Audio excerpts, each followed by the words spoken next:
टीकम चंद जैन भीलवाड़ा से पूछते हैं, मेरे इष्ट गुरुदेव के चरणों में नमोस्तु।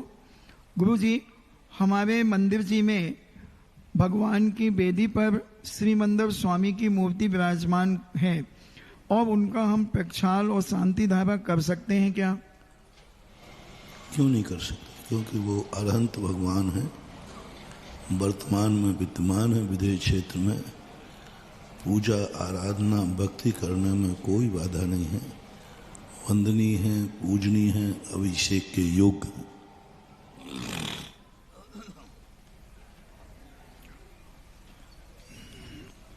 महेंद्र जैन ललितपुर से पूछते हैं, जगत पूज के चरणों में कोटिशा नमन।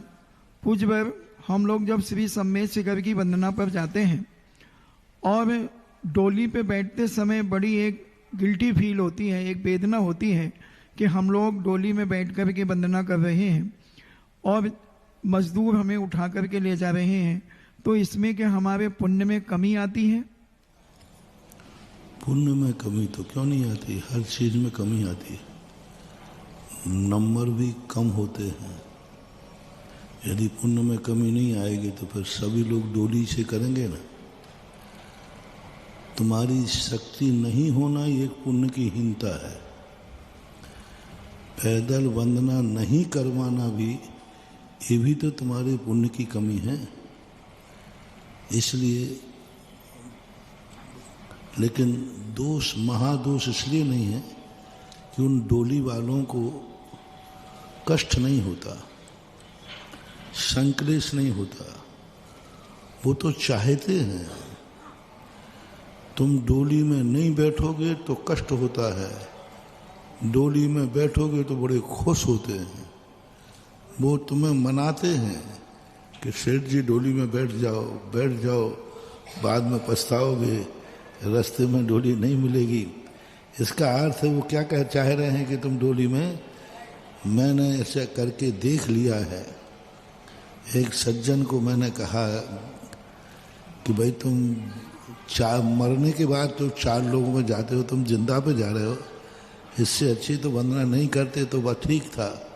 तो डोली वाले ने मेरे पैर पकड़ लिए, महाराज हमने आपका क्या बिगाड़ा जो आप मेरे पेट में लात मार रहे हो। मैंने कहा नहीं भैया, मैं तुम्हारी परेशानी को दूर कर रहा हूँ।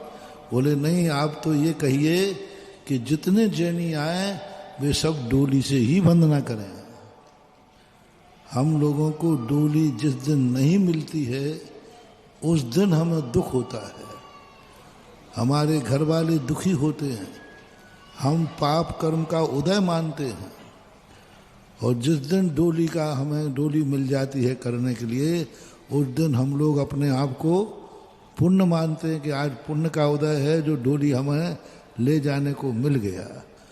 तो उनको कष्ट ही उनकी आजीविका है। यदि वह कष्ट नहीं भोगेंगे तो आजीविका व्यक्ति कष्ट भोग सकता है लेकिन आजीविका का त्याग नहीं कर सकता। क्या बेलदार को कष्ट नहीं होता? होता है, लेकिन वह कष्ट, उसको बेलदारी मिलना, वो अपने आप को पुण्य का उदय मानता है कि पाप का उदय? पुण्य का उदय मानता है कि मिल गया, तो वो तो उसकी आजीविका है। मजदूर कभी बद्दुआ नहीं देता है कि तुम मजदूर जब बद्दुआ देता है जब हम पैसा कम देवें और काम ज़्यादा देवें। बाकी जब डोली वाले तुम्हारे लिए बहुत दुआ देते हैं और बाद में तुमसे कहते सेठ जी जब भी आओ तो फ़ोन नंबर ले लेना, हाँ वो अपना देते हैं कार्ड, सेठ जी जब भी आओ तो मुझे ही करना। इसका अर्थ है कि उनको सुख की अनुभूति हो रही है। ये बात अलग है कि उनके कर्म ने उनकी रोजी रोटी उसी कष्ट में लिखी है, इसलिए व्यक्ति कष्ट उठा सकता है लेकिन रोजी रोटी छोड़ नहीं सकता।